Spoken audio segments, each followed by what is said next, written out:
Hi, everybody. We're live. Good evening. Debbie Schwartz here with Russ Vitale. And it is day 4 of our 5-day challenge. So we have 1 day left.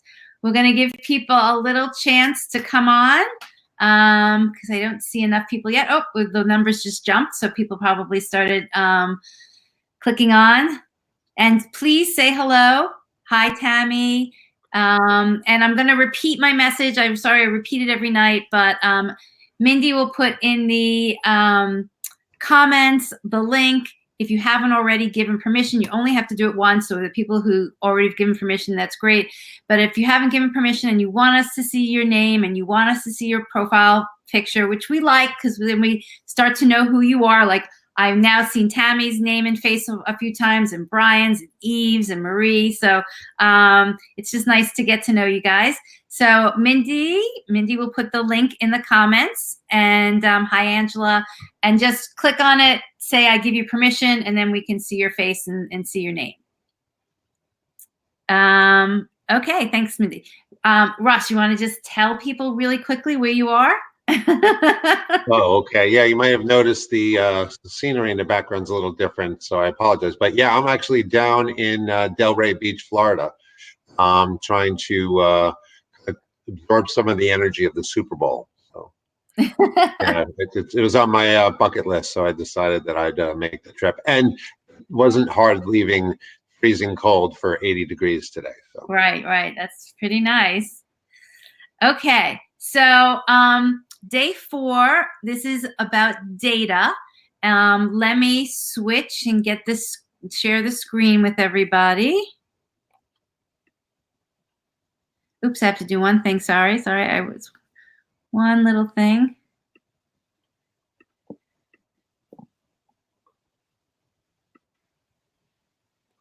Okay, now I can share. I don't know if you saw, Deb, but a couple of people said for some reason they can't hear. Oh, no. Yeah, I don't know why. A Facebook user said can't hear, and then also Amy said she can't hear. Okay. Can everybody else hear? Hopefully everybody else. I don't know. Never had that issue before. No volume. Okay, so who I can hear. So some people can hear and some people can't. I guess if you can't hear, somebody suggested, which is probably a good idea, if you want to kind of shut down the window and reopen it. Oh, somebody said you have to click the volume button. That is very true. So there's a little button, you know. Should be down on the left-hand side, right? Yeah. A lot of other people say they can hear. That's good. Okay. So sorry, Amy. I know you said I tried logging off, still no sound. Maybe did you try clicking on the little volume button? So give that a try. And I really hope you can hear. If not, you can definitely come back to the recording and you should be able to hear that. Okay, so today is data sources. I have to tell you, this is my favorite day because I love numbers. But some people will love this. Some people will probably like want to put their head in the sand. It's not that it's, you know, we're doing mathematical equations or anything like that, but some people just don't want to like look at numbers or a lot of spreadsheets, and I understand that, but other people like thrive with this. So I think we're going to have probably polar opposites tonight. Okay, so let's get going. You know us. We actually move this around. We're going to talk a little bit about questions related to the homework towards the end of the night. And we're just going to first dive into data sources, and then we'll come back to questions if that's okay with everybody. Yeah, I think that makes sense. That's good. Okay, so Yeah, so we talked a little bit about this on the previous nights, the different data sources that are out there and what to use them for. There are a lot of things out there, but the real question is, you have to know which to use, when to use it, and how it applies, right? Now there could be school sources, college sources, independent sources. So we talked about Naviance. A lot of high schools use Naviance, which is very specific to that school's information, and they use what they call a scattergram. When you put your students' information in and look up certain schools, it gives you an idea of the potential for your student to get admitted to a school. College sources obviously are the sources that are provided directly on the college's website, and then independent sources. We've already gone through a couple, and Debbie's going to go through a couple more tonight. But the really important thing is, how to decide which to use. Do you think you can trust it and that it actually is the right thing for you to use?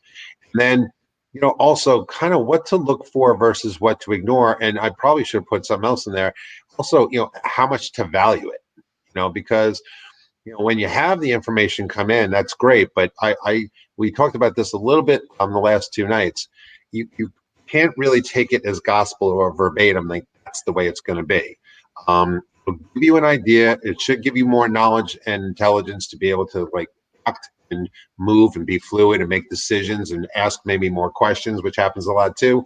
It depends on what data you're looking at. It's going to be most likely directional versus very detailed specific.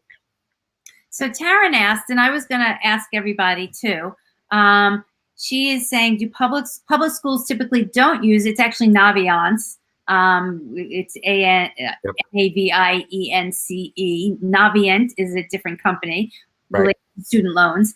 But and what resources used for public schools? You're absolutely right. Actually, in my area, the public schools do use Naviance. And Me too. Yeah.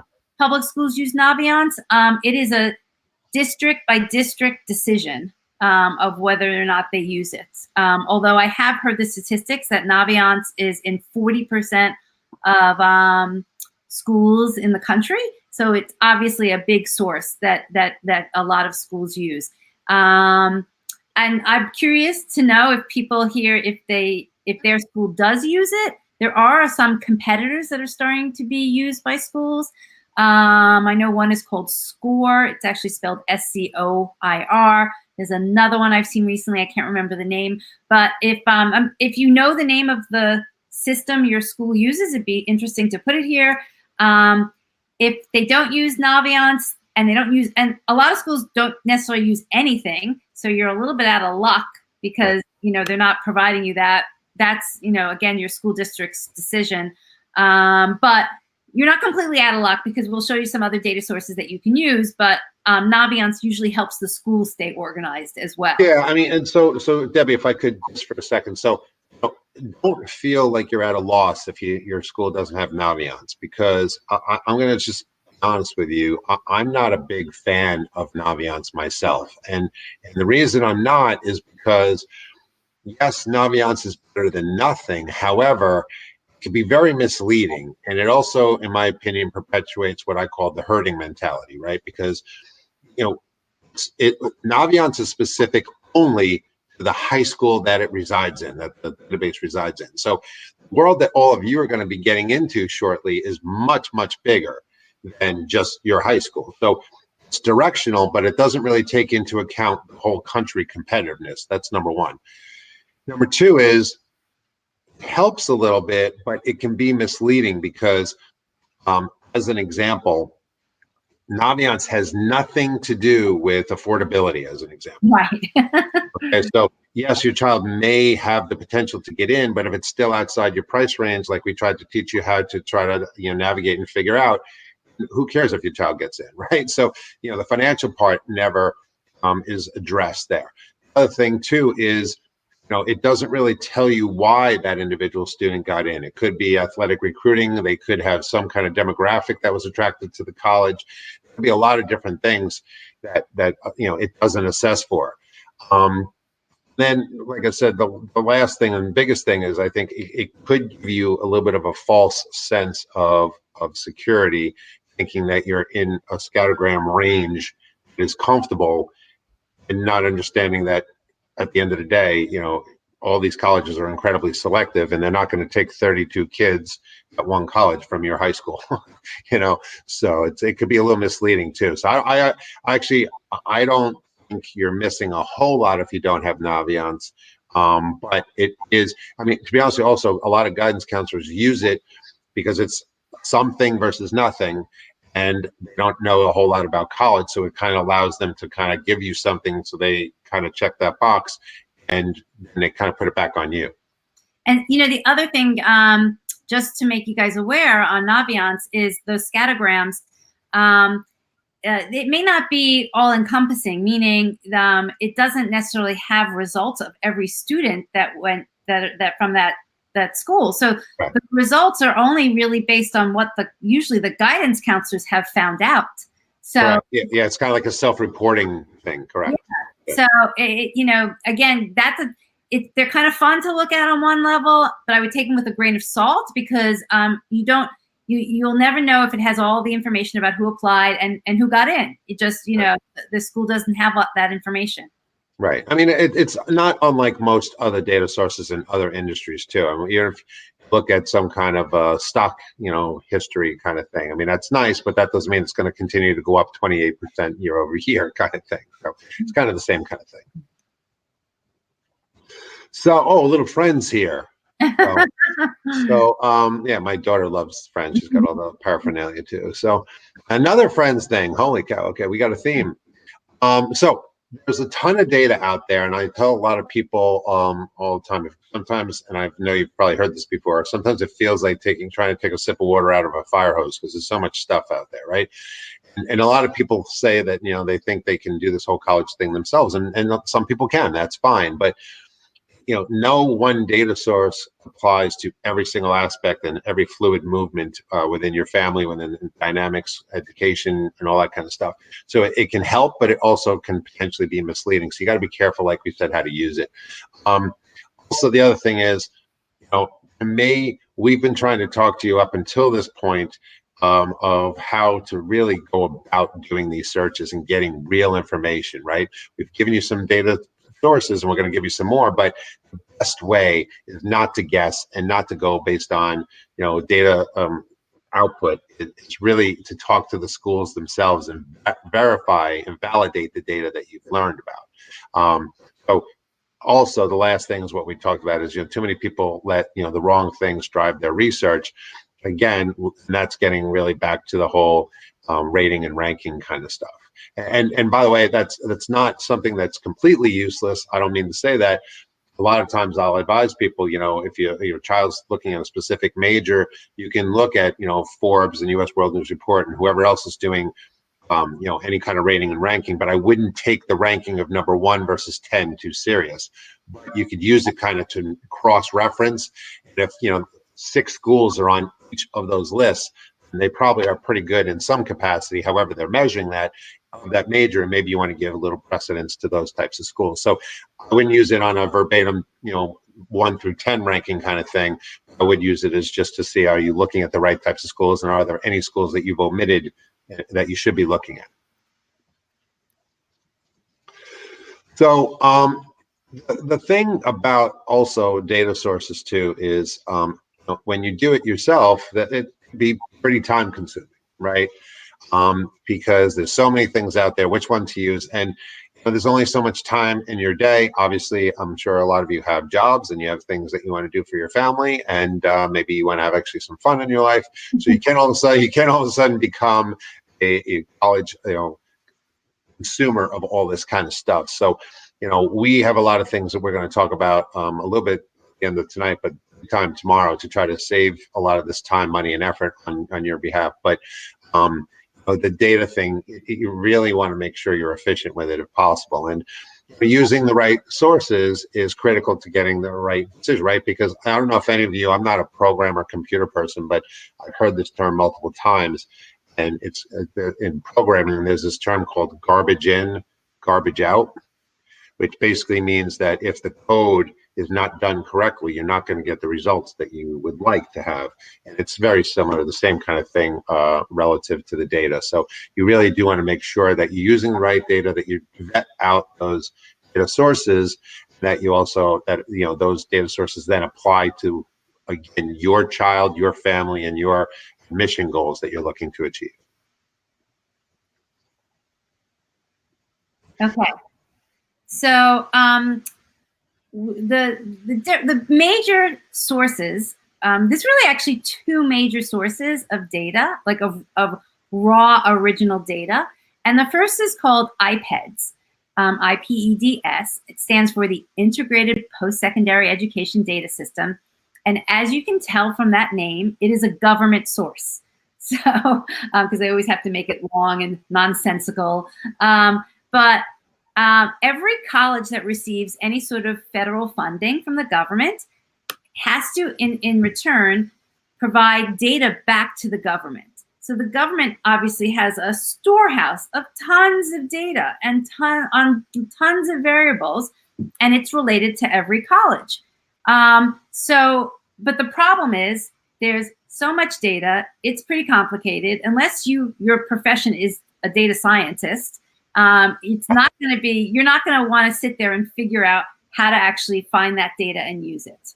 But it is the primary source of a lot of information you probably see all over the place. As somebody mentioned, I think they mentioned the Princeton Review book. Usually, and I'm going to show you some of the data that's quoted almost everywhere, a lot of it is from the government. It's IPEDS. That's good. That's nothing wrong with it. But the thing to remember about IPEDS is there's also a little bit of a lag in the timing of it. Just again, because it's the government, and again, because of getting the data from colleges. It's usually, if we are now, 2020, the data that's probably, that the government is reporting is probably, something from the beginning, probably from the fall of 2019, or actually probably a year before that. So I was going to say it's probably even earlier than that. Yep. Yeah. It's usually a year lag. But I mean, if that's the best that's out there, then that's the best that everybody has. So I'm going to show you how you can look at the government data. They do have, a somewhat consumer-friendly website. So we'll look at that. And then the other big source of data is called the Common Data Set. And it overlaps with IPEDS, meaning that there's some data that's similar, and then there's other that's unique to the Common Data Set. And I'm just curious if anybody, I wish you could raise your hand, but if anybody wants to comment in the comments, has anybody heard of the Common Data Set? I have. So the Common Data Set was instituted, I don't know, I'm going to guess on the number of years, but maybe it was about 20 years ago. And it is a private source of information. It's based on a consortium between the College Board, Peterson's, which is a private company, and U.S. News and World Reports. And this is the data, interestingly enough, that U.S. News and World Report uses to create all of their rankings. This data covers everything from admissions, financial aid. We looked up yesterday on the College Board, like what things are important to a college. Is demonstrated interest important? Is the essay important? Is academic rigor important? That's all from the Common Data Set. They have specifics on diversity, what percentage of the population is of a certain ethnicity. They have a little bit more detail on the test score ranges and the GPAs. On if you were a foreign student, they have information on that. So there's about 15 pages to each Common Data Set that covers everything that the college shares. In fact, guys, because of between IPEDS and the Common Data Set, colleges had to create a separate office called institutional research. Every college usually has like an institutional research office, and their only job is to gather this data and give it to everybody else. Right. So that's like a layer that has been added to the colleges just to maintain data. So I'm gonna pull up a Common Data Set and show you what to look at. And then another source of interesting information, and this is a private company, but they have a public interface, is called PayScale. And PayScale is great because they've collected information on salaries. So if you want to look at, what the starting salary is for a particular industry, for a particular major, you should go to PayScale. It's going to be an average, but again, it gives you an idea. And I think that's important, that to obviously see what the outcome of what everybody's working towards, what that number is. And at some point in the process, it should start to factor in. And then the last one is very new. It only kind of came out in the last 3 months. And it's from Georgetown. Georgetown has an education research department or area, and they do a lot of really, really interesting data collections and research. And this was a very interesting one. In the education space, it got a lot of news. It's called, I just shortened it, but it's got a long name, but I just call it the Georgetown ROI. And if you go to that website, it actually, you can look at by school, they did an NPV, a net present value of what people's earnings were, of what they looked at the alumni earnings. And they looked at, if you graduated from, I'll just take Georgetown, if you graduated from Georgetown, what's the net present value of your earnings going to be in 10 years, in 20 years, in 30 years, and in 40 years. And I just think it's really fascinating. And if you look, of course, some of the schools naturally pop to the top in terms of that ROI. And that's because there's a bias in the selection of the people who go there. But right. But there are some schools that are just interesting that you wouldn't expect that their alumni, do very fine, in the long term. So these are just different sources to give you, to start to kind of put your arms around, how do I find a school? And then how do I start to evaluate that school in the long term in terms of what type of salary might my student be able to earn in their major, and kind of, how do the alumni at that school do long term? So that's why I personally think that these sources are pretty interesting. I know you guys are typing away. I haven't really looked at the comments yet, so I'm going to get back to them. I'm looking at them. I got them. Okay. Okay, so let's go to the next slide. Somebody had mentioned about triplets, and just I've worked with many families with triplets, even quadruplets twice, and twins. I just actually met with a family this weekend with triplets, so we all feel your pain. Yeah. Okay, so what I'm going to do, and I'm going to make this a little bit of a free-for-all. If whoever puts in the name of the school first, I'm going to use those as the samples, and we're going to search. First. We'll search to find their common data set, and we'll pull up a common data set and we'll see what it looks like. So go, whoever puts in their school name first, that's what I'll use. Okay. There we go. You won. Facebook, anonymous Facebook user number 335.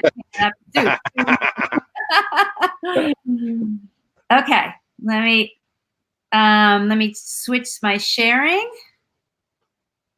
I like all these schools they're mentioning so far a lot. Okay. And okay. Great. Tell me. Okay. Can you see this? Just a plain Google tab right now. Russ, I actually can't see the comments, so I'm going to rely on you. Yeah. No worries. Yep. Okay. So it's so simple, guys. You just type in Duke, right? Common. Oh, actually, this is interesting. We'll see what happens with Duke. Duke common data set, and we'll see what comes up. I just remembered that as we said this. So here, this first result, right, is the common data set, Office of the Provost in Finance. Remember I mentioned that there's a department that's, devoted towards data collection. And this is on the Duke website. When you type in a college name and then the words common data set, most of them will be directly on the school's website directly. So we'll pull it up, and there it says Duke CDS. That's the short name for common data set, all years. But we'll just skip ahead. So down here it says here's the Duke common data set for 2018, 2019. That's going to be the latest you're going to be able to get. Right. Okay, so here's how it looks. It's not big. I'll try and increase it. Every common data set looks the same. That's the word, common. That's how they got it.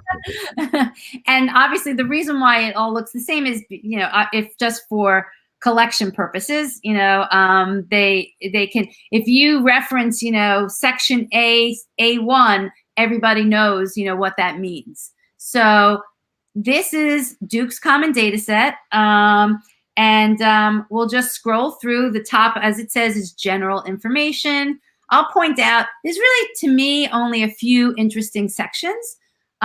Enrollment is obviously very interesting because it really breaks down full-time, part-time, male, female.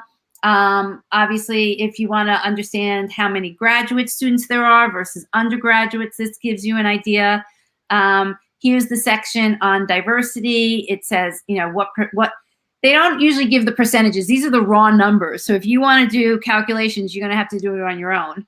But there's numbers for, how many students are Hispanic, African American, Hawaiian.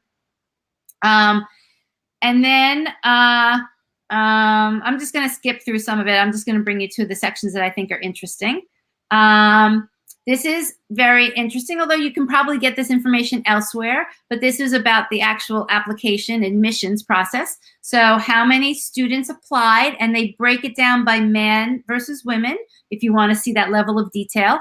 So this is the number of men who applied to be freshmen was 17,270. And then the number that were admitted was 1,578. So, you can get that level of detail. There's usually actually, if by chance your student is ever put on a wait list someplace, well, I'll get to that, but I'm skipping around. Here's this section that says, if you can see, it says C7. This section is about what's important or what's most important in the admissions process. So they have very important, considered, not considered. A lot of these are going to be the same, but for a school like Duke, the rigor, the class rank, GPA, standardized test scores, application, and recommendations are very important, along with extracurriculars, a talent, and a character, personal qualities. And then if you notice, a lot of students kind of get very nervous about the interview. It's important, but in looking at this selection of criteria, Duke is saying it's considered, but it's not as important as all these other things that I just read. Well, and that's the important part on that too, Deb, is we talked about yesterday, somebody asked about demonstrated interest and how to show, right? Yeah. So you look at these important factors, and I believe Duke is one of the schools I mentioned yesterday that really, for the most part, doesn't care. Throws your stuff. Exactly. I'm looking at it. It's right down here, level of applicants' interest towards the end, and it's just part of considered. It's not as important as it might be in another school. Right. So, if you really want to see a particular school's level of demonstrated interest, pull up their common data set. Okay, so this is, as you can see, there's a ton of data. They break down by quartile, SAT scores, ACT scores. They do it for the GPA. The other section, which I'm just going to scroll through, which I think people will find worthwhile, is the financial aid section. It's section H. So can I just, when you said the quartiles and everything, I mean, that's also when I was giving my range of numbers for a reach match safety, that would be one way to kind of validate that. Yes. Okay, so this is financial aid. And this will cover need-based aid and merit scholarship information. And in fact, I don't know how well this is coming up, guys, but you see this where my cursor is? There's a column that says need-based money, non-need-based money. So they clearly break it out. And they show you how many parents are taking out parent loans. Personally, I think that's kind of interesting to look at, because if a school has a lot of parents taking out a lot of parent loans, it means that they obviously weren't able to meet a lot of need, and the parents were forced to borrow. Correct. It also tells you a little bit about the demographic of who's attending. So from a non-academic perspective, that would be a way to get another little data point. Exactly. And then, so this section H2, these are all the raw numbers. So this is what makes the common data set a little bit more difficult. You got to do your calculation to know what these numbers mean relative to that school. You got to, you might need to do some subtraction and do a little, percentages. But it starts to tell you, let's see, line B, it says number of students who applied for need-based aid, the number of students who got need-based aid, the number of students who awarded any type of financial aid, number of students who awarded self-help aid, which is basically, some form of a loan. And then you come down to section H2A, and then it says the number of students who awarded non-need-based scholarship and grants. So this is where you see usually the most of the merit scholarship numbers. So this first one is number of students who had no financial need, right, but who were given an institutional non-need-based scholarship. So what that language means is that that family did not have financial need based on the way the college does their formulas, yet the college gave them money. And so they gave the money, and so they call it non-need-based scholarship. I'm just curious, what is the number there? 62. Oh my gosh, shocker. Right. So, we could have told you before we got to this section that Duke is not a school that gives out a lot of merit scholarships. They obviously give it to 62 kids. There's probably some very special scholarships that they have, but they also have, my understanding, dance auditions and things like that. So it's definitely not the mainstream. Right.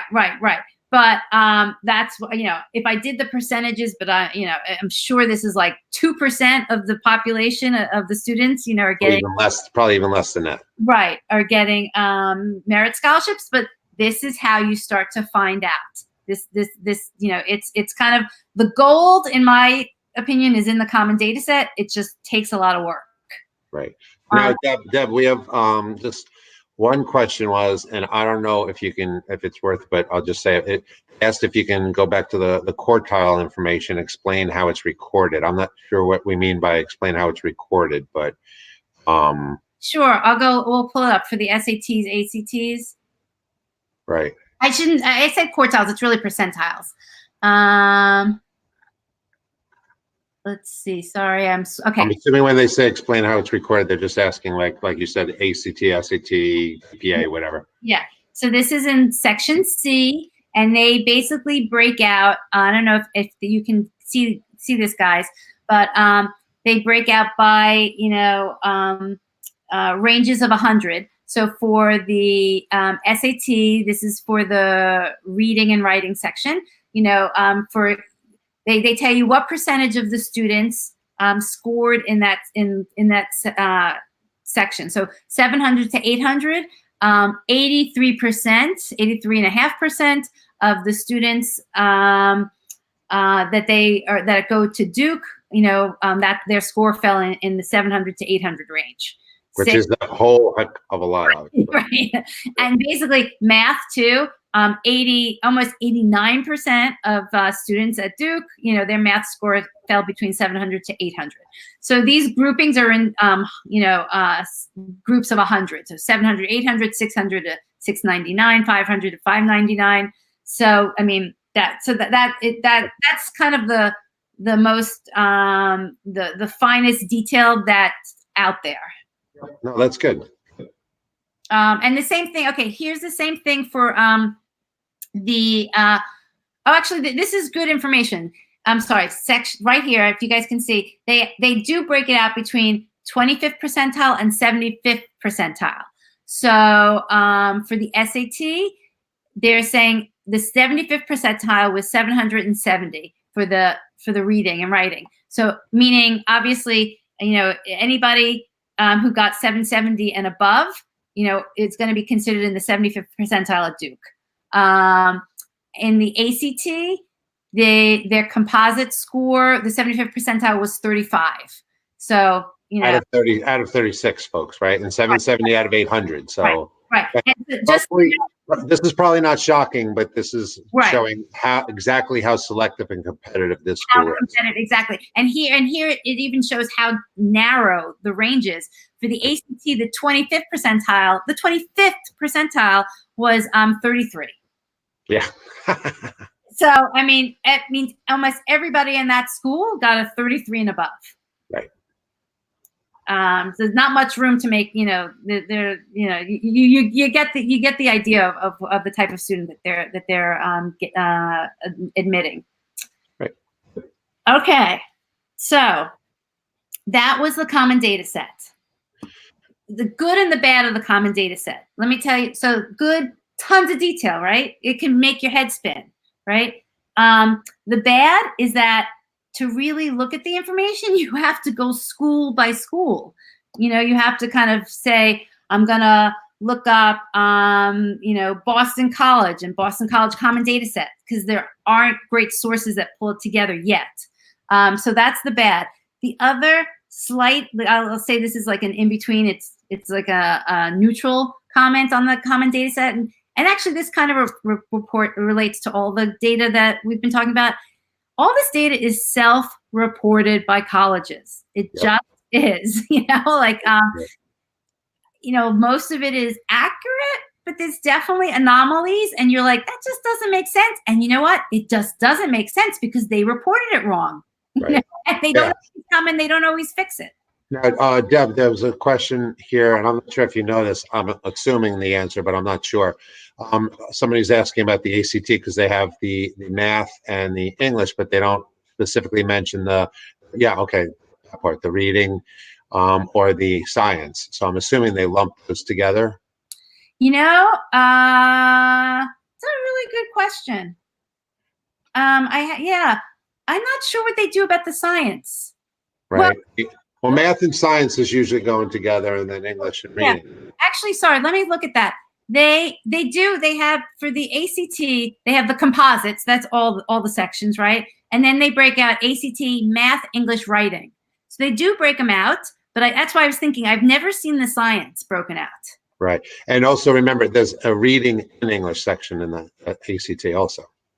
Yeah, so they must put that under English. I think so. I think they do too. I have a feeling, I can't quote this, but I have a feeling math and science is probably put together and English and reading is probably put together. Yeah. Good question. I could follow up on that because I'd like to know. I'd like to confirm that. Are you able to see the questions? Because I'm not sure if you are. Now I flipped back. I'm just trying to do my job here. When I was on the other page, I couldn't see this. Okay. I can spare everybody then seeing me with these hideous glasses. I have new ones on the way, I promise. Okay, so now I'm going to I'll scroll back. Who is the second school that somebody put up after Duke? Let's say NYU. Okay, we'll do NYU. I'm going to go to a different data source now, and we'll pull up NYU. Okay, so I'm going to say goodbye to the common data set for now. I think you got a good idea. It's a great thing to look up, and you could spend hours. It could be a rabbit hole, looking at all that information. Okay, so I mentioned iPads and government data. So the website that's the gateway to the government data is called the College Navigator.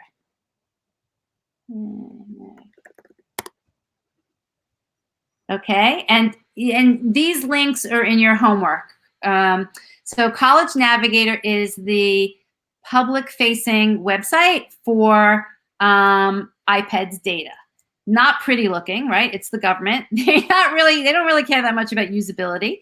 So this, may not be the most easiest to navigate website, but it's not bad.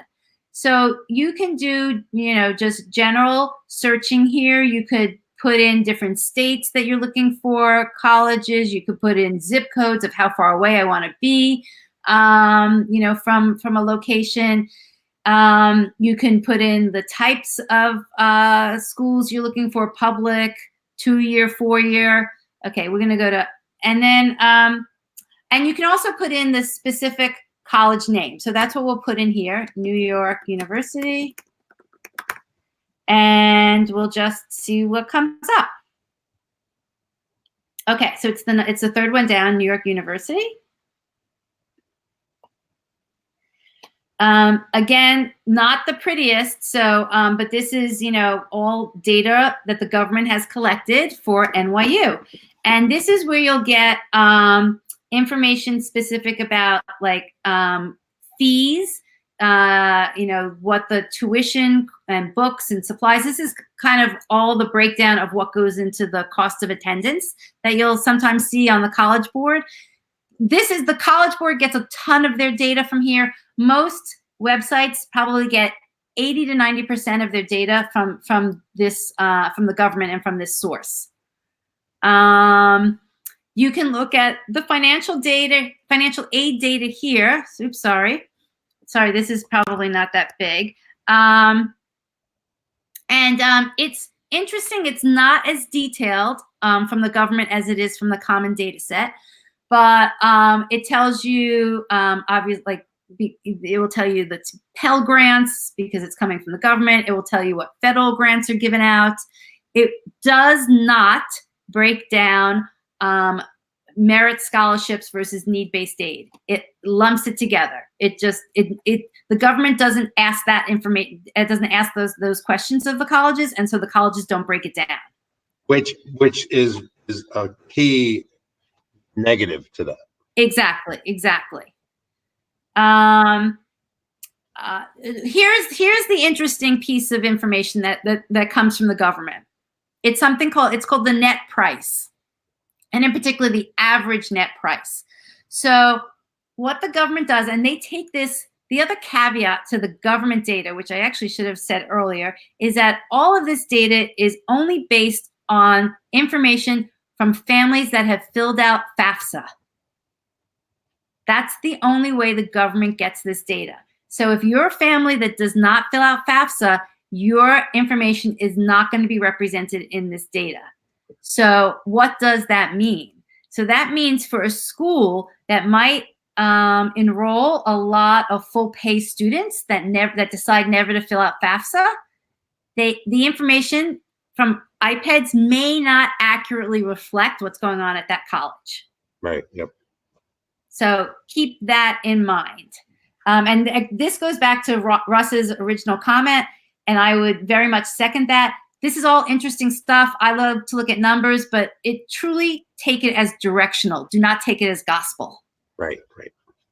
Okay. So average net price, the government is able to break it out by income categories. So for families that make between 0 and 30,000, you can look at what the average net price was for that family's income at that school. So okay, this is NYU. So if you are on the lower income side, NYU is going to give you some money. I don't think they ever meet anybody's full need, but they do give out some money. But you can see for families that make 110,000 and more, the average net price is almost $58,000, and that was 2 years ago. Right. So it's definitely higher now, for sure. It's definitely higher. NYU is definitely a school that probably has a lot of families that are not filling out FAFSA. Right. Absolutely. So I'm trying to think what else is interesting here. Tammy had an interesting. She said that the IPEDS lists campus security and safety, which is big on her list. That's interesting. Well, sure. Yeah, let's look at that. Yeah, actually, that's good information from the government. That's in IPEDS. There was something called I think it was called the Clery Act. And unfortunately, this was in the 90s. It was actually, I think it was at Lehigh, a student was murdered, and their family, last name was Clery, petitioned the government. Anyhow, that's what forced the colleges to have to report crimes and what was going on at colleges to the government. So yeah, this is interesting information. It lists out, let's hope and thank goodness there weren't any murders. There wasn't any manslaughter, but it actually, it breaks out rapes, which from 2015 to 2016 went up significantly. Maybe that was a reporting thing. People started reporting it more. It lists burglaries. So that's good. Oh boy, it lists liquor law violations. Well, that started really going up. That shouldn't surprise anybody. Right. So that, I'm glad you pointed it out for, safety issues. This is definitely, worthwhile section of this website to check out. Now, can I just make another comment about the safety thing? Because I listen, I agree. I have a junior daughter, like I've said before. I obviously want her to go to some place that's safe. But I mean, I haven't looked at it recently, but I know as an example, Notre Dame had a fairly positive safety rating. But I know for a fact one of my students in the first semester had 4 bikes taken from him. So I mean, so I somehow that didn't get into the data there. So. Right. Okay, I have 2 more data sources. We're going to go through quickly. I'm going to just keep going in order. So Katie, you mentioned Elon. Let's go to Elon. I'm going to bring up, and we've gone through to this website before, but it's basically the College Board site. All this is the way I use Google instead of usually the search on a website, but I just usually type in College Board and the name of the school that I'm interested in, and then it brings you directly to the college website on College Board. College Board does obviously a really nice job of summarizing the data that they are getting from the government, but they make it much easier for you to look at. We've looked at this before on the sidebar here. There's kind of these tabs. They give you a quick look at the most, like, some important data. But Russ has mentioned this before. They only usually quote 6-year graduation rates. You will unfortunately have a really hard time finding 4-year graduation rates. It's kind of crazy.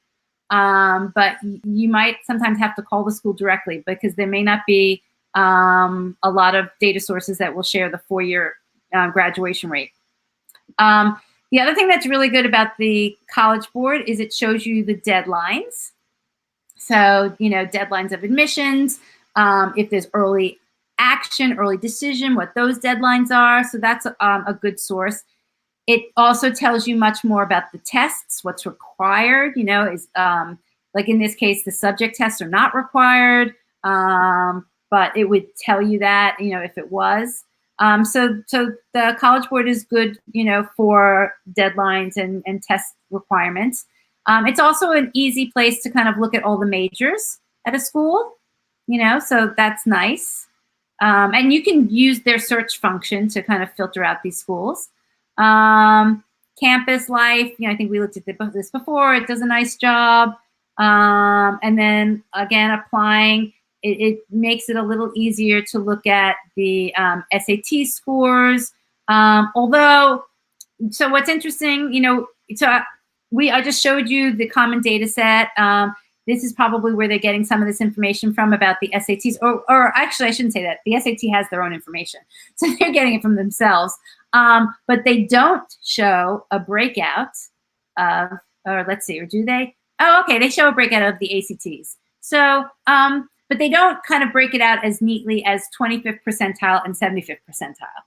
Right. And they also don't break it up by section, I don't think, right? Those are just based on composites, right? Actually, here, you can click. They do have English and math. Okay, cool. Yeah.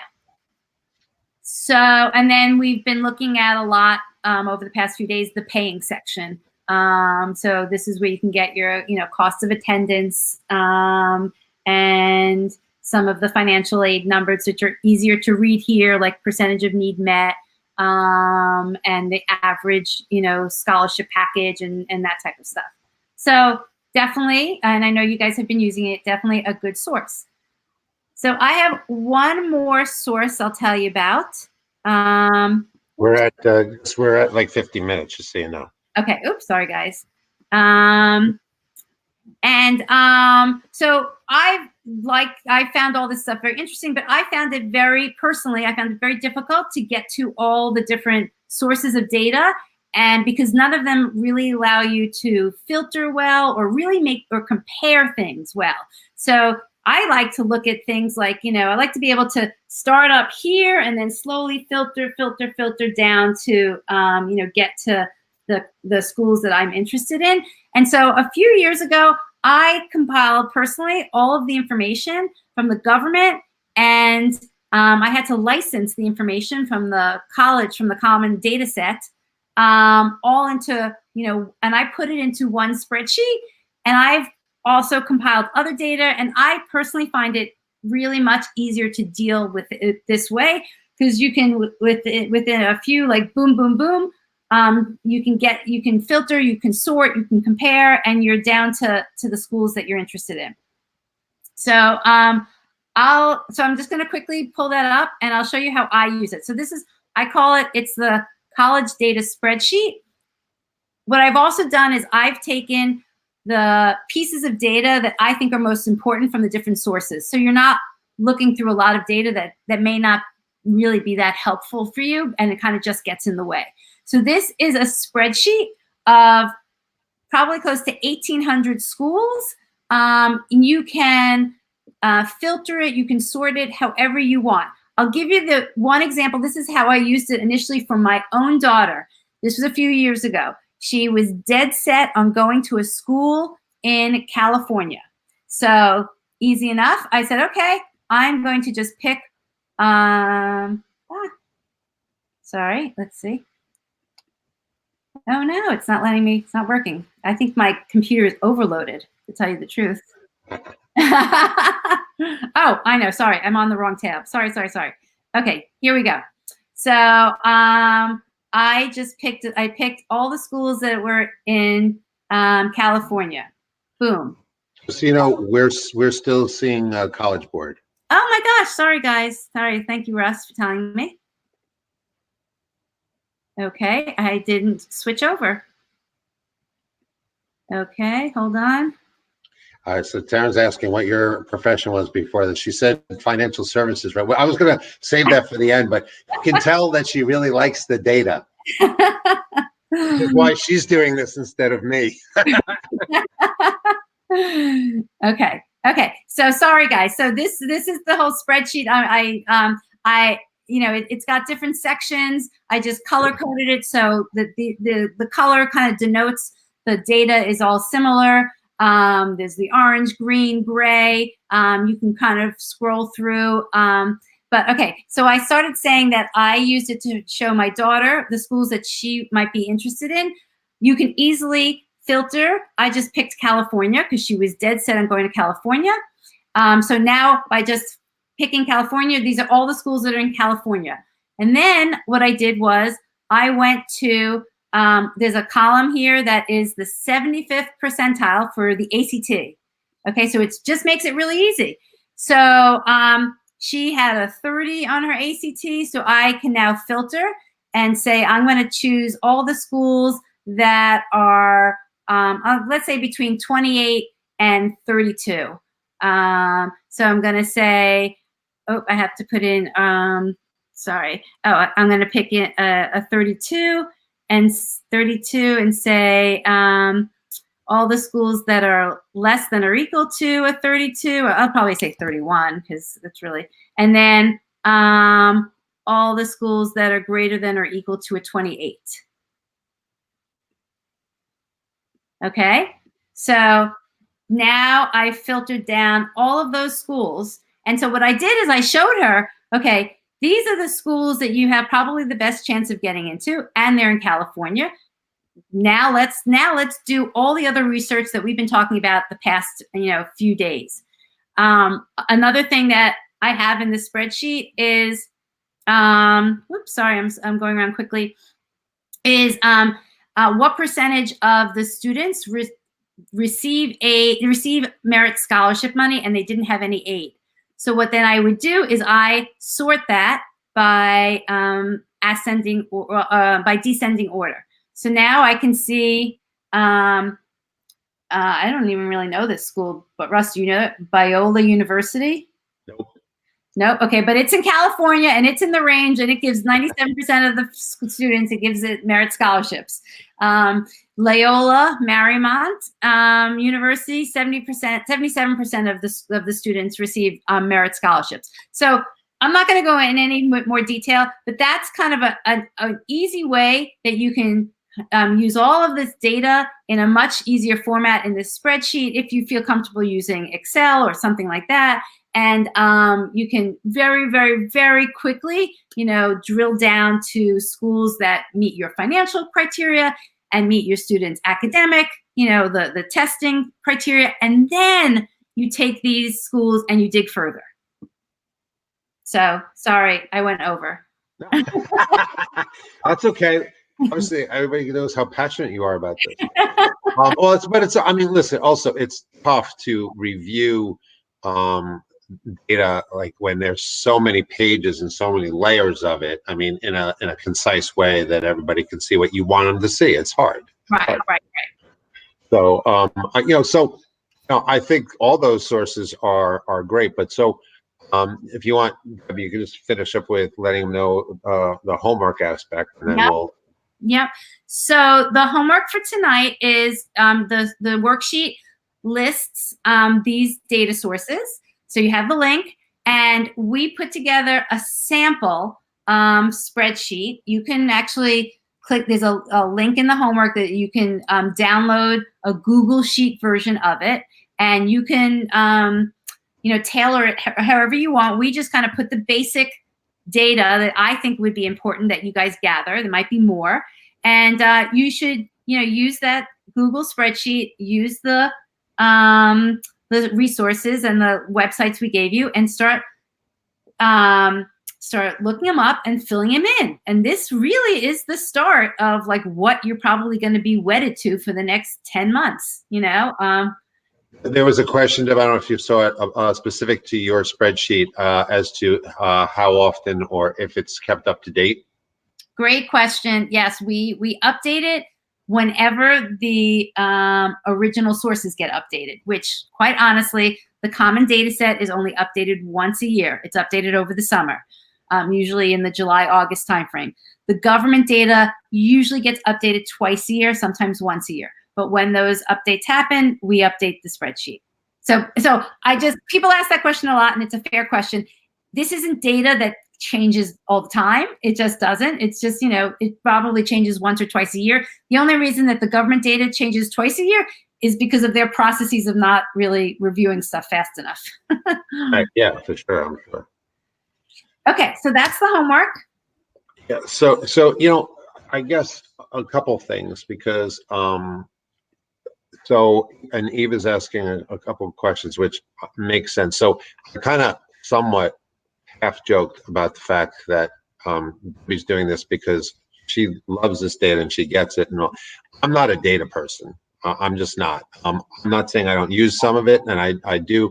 But for me, Eva, your questions, I mean, Debbie is just showing you highlights of this. So you can imagine, as useful as this is, how also time consuming, like we talked in the beginning about the time, the effort, and dollars potentially spent to do these kind of things and try to figure out what the heck it actually means. I'm not an Excel maven either. I mean, I can play around with it a bit and figure it out, but it takes time to really be able to understand and learn these things, become a quote unquote expert. And by the time you do that, I mean, again, if you have a freshman or sophomore, a little bit more time.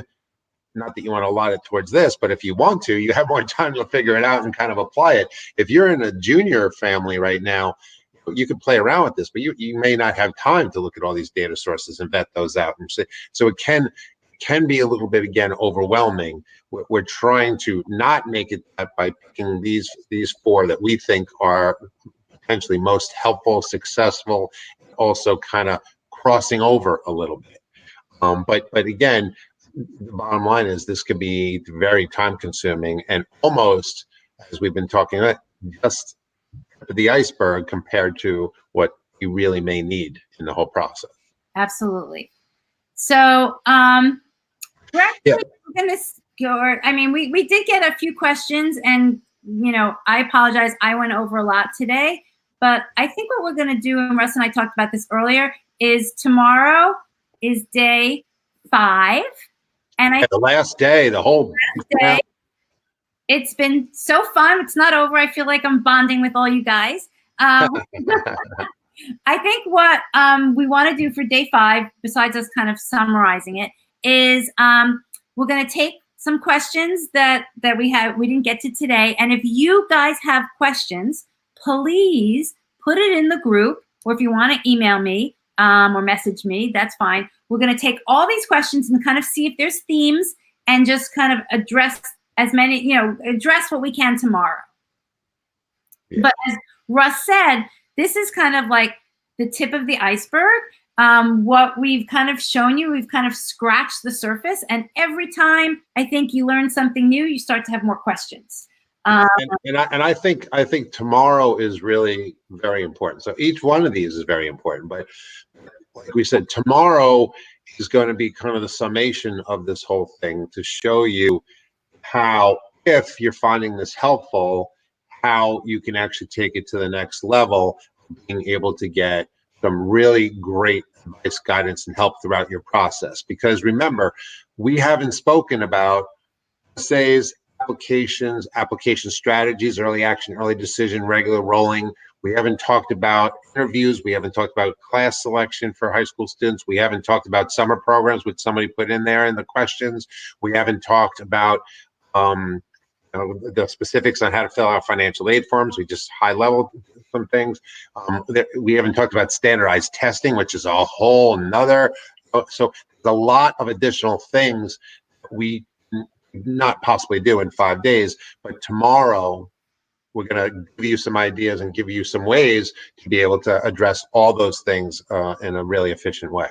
So I'm sure that everybody who's here tonight is going to show up tomorrow. Hopefully we're going to get some other people who may not have made it every night also show up tomorrow. And because you're going to show up tomorrow, we have a surprise. And so we want, and the way we're going to run the surprise is we take a random number, and we're going to just look down the list of people who have enrolled. And if we call your name and you're here, you're going to win the surprise. So, nice. When you say the list of people enrolled, that's the people when they actually paid the $9.99? Yes, yes. Just to be clear, not when they register for our call, for our meeting. Yes. Thank you, Russ. Yes, yes, we're going to go down the list of people who paid the $9.99, and then we'll pick out your name. And if you're still with us, you'll get the surprise tomorrow. And we really want you to show up. We're going to have a fun day tomorrow, and I hopefully, you guys are starting to. You should feel. I personally hope you feel empowered that you're learning what you need to learn. And you're, getting a good start on this journey. I mean, obviously, like I said, this is where we identified this and picked the things that we thought were going to be most helpful for you that you could, and probably one of the biggest things, logistical things are a whole nother, realm to discuss. And you're asking great questions like about niche. Yes, niche and CapEx are two other databases that I suggest my clients use. Again, I would use it in keeping everything relative perspective and all, but yes, niche and CapEx, CAPPEX is another one that I have my students use. Yes. Okay. What is this? Oh, will Russ be cooking and Debbie calibrating over the thermometer? Kind of. Little bit. So, I mean, that's why we work so well together, because she's the data queen and I'm the the idea expression guy. So. Okay, guys. Well, have a good night. Have fun with the data if you're like me. But and if you're not, don't worry. We got your back anyhow. And by the way, that question, Taryn, about what you wish would be continue beyond tomorrow night, that might be part of the surprise tomorrow. Little heads up. Yep. So okay, everybody. Tomorrow, 8:30. We'll see you here. Excellent. Have a good night, everybody. Okay. Bye.